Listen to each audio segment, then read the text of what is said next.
शुरू करूं? सभी को नमस्कार। तो टॉपिक है मेरा गौरवता। गौरवता की परिभाषा है कि निर्विरोध पूर्वक अंगीकार किया गया अनुकरण। तो उसको अगर नॉर्मल भाषा में लेके चलेंगे तो दिखता है कि निर्विरोध मतलब कोई भी कन्फ्यूज़न ना हो मेरे अंदर में, और अंगीकार मतलब अपने अंदर। तो अनुकरण मतलब किसी आदमी में जो विचार है तो विचार का अनुकरण अपने अंदर करना, ऐसा मोटा मोटी दिखाई देता है। बाकी गौरवता बोलते किसको हैं तो अपने से अधिक श्रेष्ठ मानव को पहचानना, यही गौरवता कहलाता है। अगर पहचान हो गई है तो सबसे पहले देखेंगे श्रेष्ठ व्यक्ति की पहचान कैसे होती है ना, कैसे कर सकते हैं। तो सबसे पहले देखेंगे कि अनुसंधान विधि से नागराज जी ने अनुसंधान किया तो उनको अनुभव हुआ है ना। तो जो लोग उनसे मिल पाए, उनको जान पाए, देख पाए, तो उनसे बातचीत करके उनको समझ में आया कि वो जैसा बोल रहे हैं वैसा जी पा रहे हैं, है ना। तो जीते हुए प्रमाण प्रस्तुत कर पाए वो, क्योंकि बाबा जी ने बोला भी कि व्यक्ति प्रमाण होता है। तो कुछ लोग हम में से ऐसे हैं जो बाबा जी से मिले, बातचीत किए, उनको देख पाए, और काफ़ी कुछ लोग ऐसे हैं जो उनसे मिल नहीं पाए, है ना। तो उनके लिए प्रमाण क्या होगा? जो मिल नहीं पाए हैं उनके लिए एक्चुअली प्रमाण क्या होगा अगर व्यक्ति प्रमाण है? क्योंकि बाबा जी शाह शरीर तो हमारे बीच में नहीं रहे। तो जहाँ तक मैं समझती हूँ कि सिर्फ मानव प्रश्न, मतलब मैं प्रश्न मुक्ति चाहती हूँ, हर पल समाधान में रहना चाहती हूँ। तो हर पल समाधान के साथ मैं कैसे रह सकती हूँ? तो मैंने देखा कि कोई व्यक्ति चाहिए जो उस विचार के साथ जी रहा हो और उसके पास मेरे सारे प्रश्नों के उत्तर हों। तो इस प्रकार से एक ऐसा व्यक्ति ढूंढना ज़रूरी है। तो बाबा जी नहीं रहे लेकिन विचार तो है, तो वैसा विचार जीता हुआ एक व्यक्ति, तो मैंने अजय भैया को उस रूप में देखा। इससे पहले भी मैं देखूंगी कि जब पहले भी कभी शिविर किया या जो कुछ भी सुना तो वो अधूरा पड़ता था। अधूरा किस रूप में पढ़ पाया? तो मैंने देखा कि अगर किसी व्यक्ति को बोलते हुए देखा तो फिर अच्छा लगा, लेकिन जीते हुए नहीं देख पाई तो वो पूरा नहीं पढ़ पाया मेरे में। तो समझ में आया कि जो समझा हुआ है वो जीता हुआ भी प्रमाण प्रस्तुत करेगा, तो वो पूरा पढ़ता है। तो ये बात मेरे को मोटा मोटी समझ में आई। और दूसरा है कि जब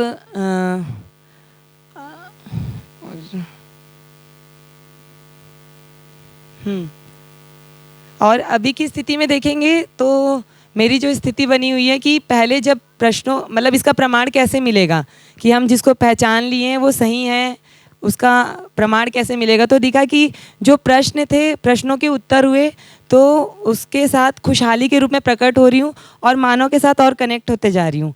और दूसरा है कि प्रश्न कम होते जा रहे हैं मेरे, तो दिखाई दिया कि ये एक प्रमाण है ही, और सामने वाले व्यक्ति में भी खुशहाली दिखता है, और हम उनको चेक करते ही रहते हैं कि वो जो बोल पा रहे हैं वैसा जी पा रहे हैं कि नहीं। तो वो एक प्रमाण तो दिखता ही है। और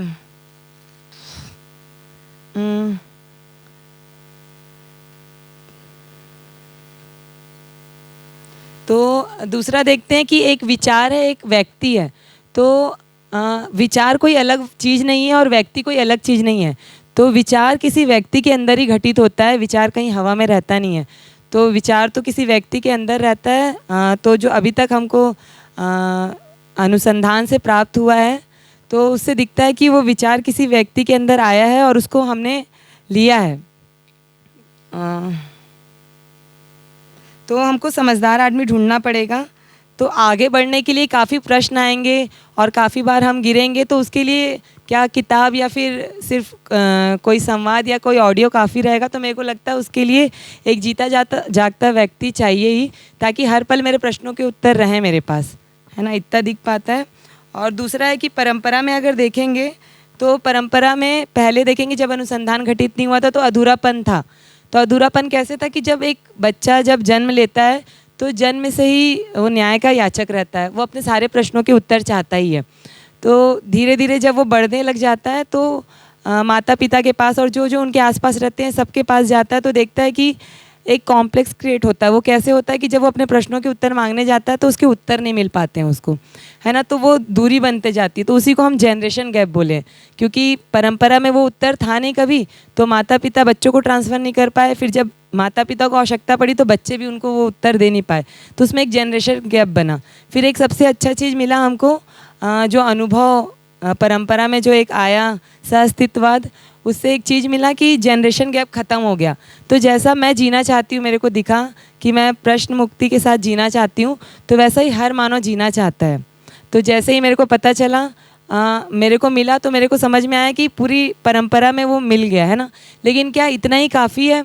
तो मेरे को आगे चल के पता चला कि इतना ही तो काफ़ी नहीं है। एक व्यक्ति की पहचान तो कर लिए, लेकिन बाबा जी ने भी बोला है कि एक ऑप्टिमम ब्यूटीफुल मॉडल, जैसे वो बोलते कि मैं मिनिमम ब्यूटीफुल मॉडल में जिया हूँ और व्यक्ति प्रमाण है, तो उसी तरह से हम देखेंगे कि यहाँ पे जो प्रयास कर रहे हैं कि ऑप्टिमम ब्यूटीफुल मॉडल का, वो कैसे कि 100 परिवार और एक गांव का प्रयास कर रहे हैं, जिससे सारे लोगों तक ये बात पहुँच पाए, है ना। तो वो कितनी जल्दी कैसे पहुँच पाएगा, उसके लिए ये प्रयास चल ही रहा है। और फिर दूसरा दिखता है कि गौरवता का प्रमाण कैसे दिखेगा।